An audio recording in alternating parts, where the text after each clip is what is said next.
Hi folks, another Monday musing again. Recording this one to upload due to Facebook Live being a bit of a pain in the backside today. So yeah, today I'm looking at ego. Something we all experience and have to deal with in martial arts on a regular basis. And you know, something that's very easy to shy away from, to turn into a ream of arguments and other shit. So we're going to be looking at two explanations for ego today. We're going to be looking at the Oxford English Dictionary definition of the word and how that relates to martial arts, and the psychoanalytical explanation for it, which is slightly different, but actually very, very relevant to martial artists and martial arts. So we'll start with the Oxford English definition of the word ego. Good old Google. I've got Google up in front of me. Ego, as a noun, a person's sense of self-esteem or self-importance. Massively important for martial artists. Do you need ego? Yeah, you do. It's part of you. You can't get rid of it anyway. But yeah, self-esteem or self-importance, they're two major things. A lot of people take up martial arts because they want to feel better about themselves. They want to increase their self-esteem, improve their self-esteem, feel better about themselves, boost their sense of worth. So yeah, it's quite an important thing. The problem that you tend to have when you use the word ego, it immediately comes with negative connotation normally, particularly in martial arts circles, as we all know. So negatively speaking, it then becomes egotistical. Okay, so that's when you have an overinflated view of your own self-importance and your own self-worth. You basically believe you're better than everybody else. And it does happen. There are loads of people. You will see them. Go online for 5 minutes. Jump into any social media platform. You'll find a bunch of egotistical so-and-sos knocking around. They're all over the place. And, no single person is immune to being egotistical. At some point in our lives, we have been egotistical. We have overinflated our own sense of self-worth and self-importance. We do it all the time. Nobody can profess to be purely humble. It's impossible. Nobody can do it. If you can honestly sit and say, yes, I am truly humble, you're full of shit. You're lying to yourself. That statement in itself is egotistical, or can be argued to be egotistical in its nature. So yeah, ego, do you need it? Yeah, of course you do. I think everybody, if you're in martial arts, you need to have a sense of self-esteem and sense of self-worth. Not self-importance. You don't think you're better than everyone else, though, for having a sense of self-importance. It means you have some sort of clear purpose in what you're doing, be it in a dojo or a gym or whatever. And self-esteem, you need to feel, that sense of self-esteem in order to keep going. It helps keep you on track and not feeling shit about what you're doing. So yeah, have an ego, just don't be egotistical if you can help it. And if you are, recognise it, own it, and apologise if you were a dick because of it.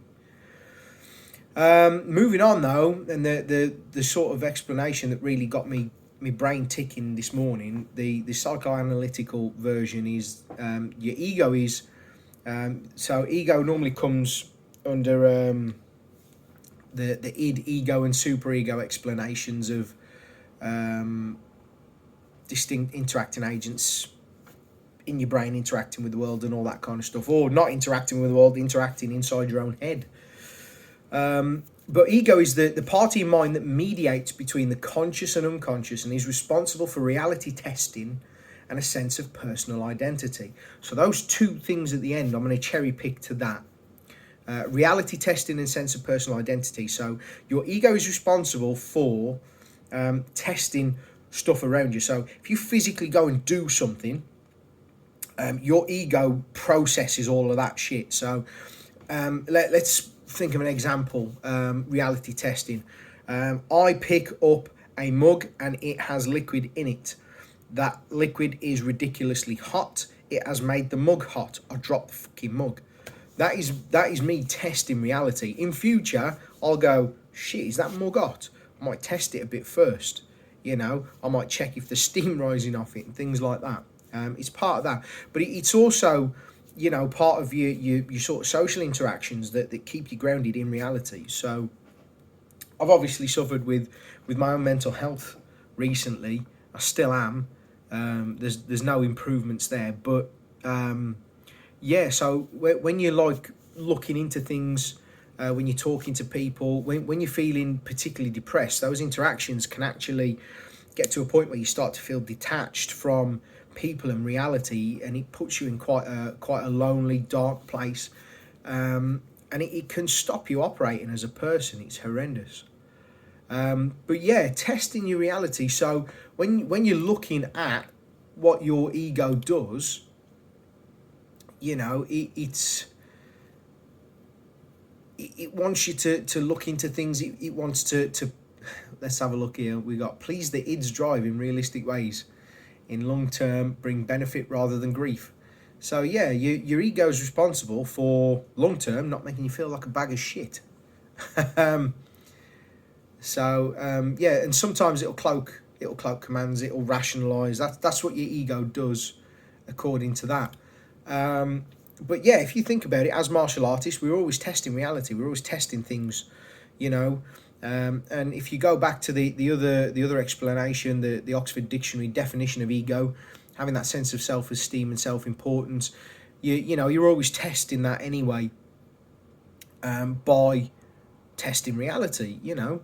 And I quite like the idea of testing reality.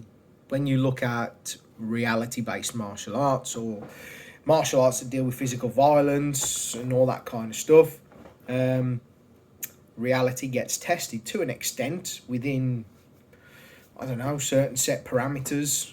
Besides chucking you into situations where you're regularly getting mugged or attacked by strangers, there are limits to reality testing and stuff like that. But you can test principles and approaches and things. I mean, that's a whole other set of conversations for another day. But yeah, and also going back, looking at a sense of personal identity. So if your ego creates a sense of personal identity, you know, that is quite a big thing. So I've said it before and I'll say it again. For me, martial arts is a huge part of me as a person. You know, one of the reasons it emotionally affects me so much is because I am so invested in it. It's not something that I do, it's something that I am, whether I like it or not, because if you take that away, there's actually not much else left, for me anyway. So having that sense of personal identity is very important, and I think, you know, a dojo can build that. It can build a sense of personal identity, particularly if you have a good social environment within that dojo. You have the right sort of people around you, the people that resonate with what you're doing and your goals and things like that. You know, it sort of helps out. So yeah, just a quick one really. Don't want to rabbit on for too long, but it's quite an interesting one. It's something that I think I'm going to look more into because, you know, I'm at one of those stages where I need to look past a lot of things that I've already learned or that I thought I knew about things. So, you know, I think looking into the mind of people is quite useful, particularly if you're studying in areas that deal with violence. You need to be able to identify and understand ids, egos and super egos in people, and how to work around those or work through those if necessary. So yeah, bottom line in concern to egos, number one, don't be a dick. Number two, you know, test your reality all the time and check your sense of self.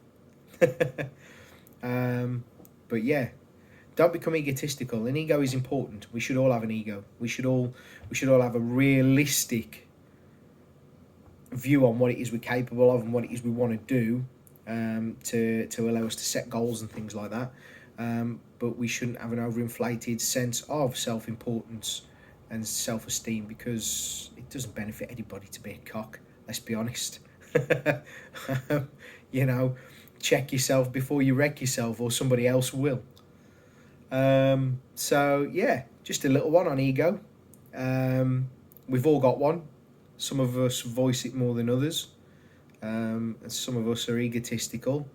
The truly humble people recognise that aspect of their nature and will try and roll it back and apologise after. So yeah. Anyway, enjoy the rest of your Monday, folks, and I'll see you all soon. Take care.